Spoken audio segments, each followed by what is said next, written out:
happen is that you'll work through, as you work through the emotional injuries regarding sex, you'll get to a point in your own feelings that you will not be able to feel sexually aroused without the other half being around, right? And once that occurs, you'll also have some very strong feelings about sexual arousal with your soulmate as well. So I had 5 years where I felt no sexual arousal, or very little sexual arousal at all.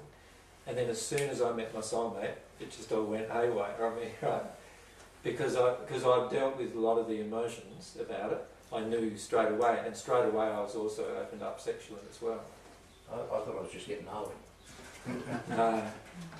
You can maintain this kind of, and the passion in fact can grow as the older you get. It's actually the opposite way that most people feel. The reason why when we get old things seem to close down is because we've had the emotions in us for so long, they've affected so much of us that parts of our body are now shutting down even in order to deal with our emotional state, right, and still remain alive. So it's very damaging, all these emotions that we store within us. But understand that the sex, can you see why sex is a part of your progression? I can understand. It's really important to understand that. It is a part of your progression. Because God created it. And anything that God created in its pristine state is something that is beautiful, and you don't need to give it up. Yeah? If you need to give it up, why, that does make no sense, does it? Why would God create something in you and then tell you, you have to take it away to be at one with me? Obviously, not very many people before now have actually said that God created it. It was always sort of hinted as being something else. Exactly, but who created the penis and who created the vagina in the end? Yeah, but the thing is, you always have an idea of God being able to just say, poof, there it is. Yeah. You don't have to have sex to create it. God can actually just create it without sex. But why would he understand it? Yeah, but why would he create it without it being used? It doesn't make any sense either, does it? And I mean, that's on the sex side, but I'm talking about as a creation aspect of God. God can create without sexual activity. No, every single time God creates, he is having sex. So actually, the theory no, I'm serious. The theory that the world, the universe came into being by God masturbating, and that created the universe, was actually half right. Sort of half right. God didn't need to masturbate. God was in this. God has masculine and feminine qualities in such a union that every time God experiences a desire, and this, by the way, is what you will be in that at-one-ment state with your soulmate. Every time you collectively, together, the two of you, which are now one, experience a desire, you will create in that instance. Straight away. Whatever the desire is. If the desire is to make a house over there, bang. It'll appear over there exactly as you had it in your desire. So we don't have to have any inhibition feelings or anything about sex, because sex is actually a divine act. Sex is a divine act. If it has divine intentions. But if it also has love. Well, that's a divine intention. Exactly.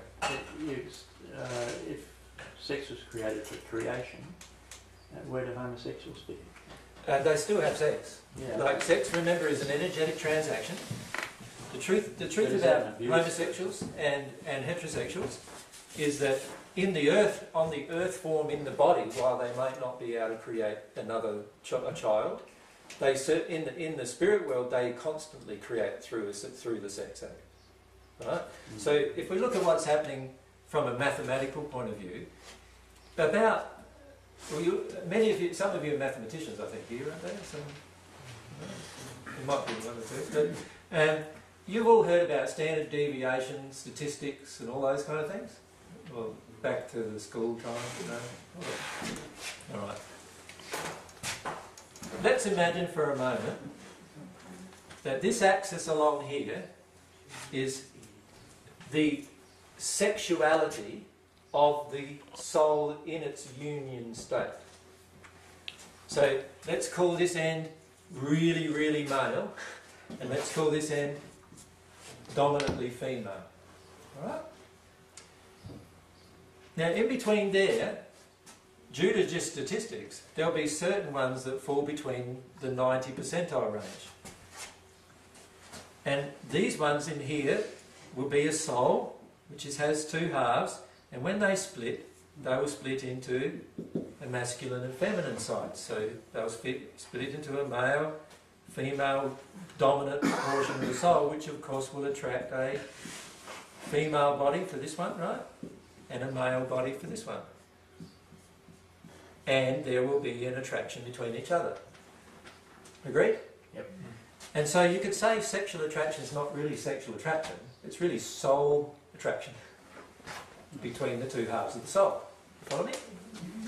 Now, when this dominantly male soul has feminine characteristics still, but it's a dominantly male soul, splits, it will split in such a way that the two halves of the soul will be dominantly male, but they will still have an attraction for each other.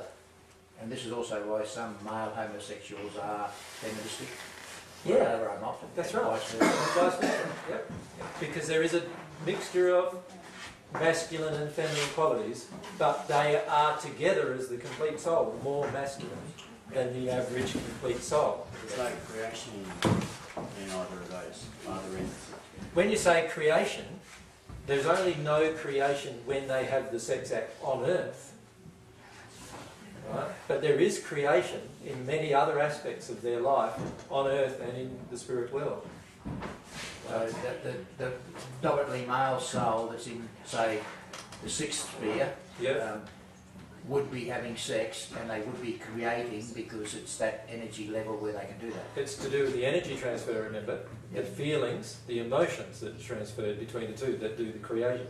So if God was like a perfect creator, how did he not actually have a 100% ratio of a male-female? Is there a design purpose? Yeah, Is it just everything God creates has extremes right through the whole range, to an infinite degree.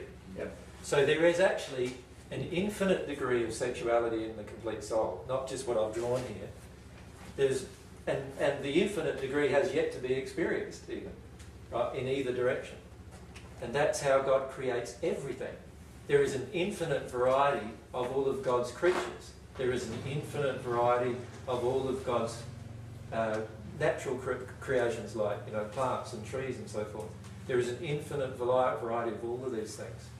God is an infinite being and creates infinite variety.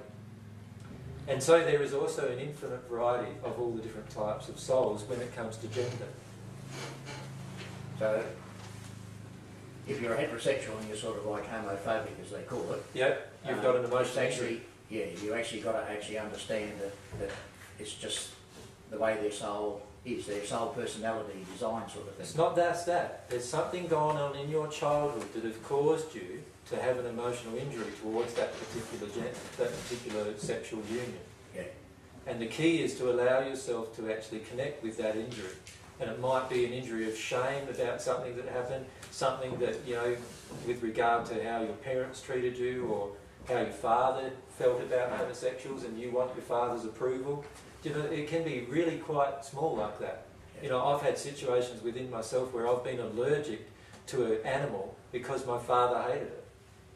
And as soon as I dealt with my relationship with my father, my allergy to the animal disappeared completely. Right? So understand that almost every single thing that we feel within us was created somewhere in our childhood, and we just need to release it. In the end, if you're in a state of love, you will love everyone, no matter what their sexuality, whatever they choose. There are plenty of people today on earth who are heterosexual but choose a homosexual experience. And later on they'll work out why. Most of it's because they were injured in some way when they were children. So there are many so-called lesbians today who are together, but in reality they're heterosexual. But they're lesbian on earth because of the injuries they're unwilling to deal with. But that being said, there are many people in a heterosexual relationship that really are homosexual. Right? But actually, when it comes down to it, if they actually have a love for each other, there's actually nothing wrong with it, is it? Exactly. And if they act in harmony with love of themselves, they will be humble and deal with their emotions, and eventually they'll find the truth about their own sexuality. Yeah. And I've talked to many spirits who lived like 70, 80 years here on earth, passed over, They passed over in the spirit world, been there 5, 10 years. They've come to have a chat, and in our discussion worked out that they were homosexual, not heterosexual. Yeah. And they lived their whole life as a heterosexual couple with somebody.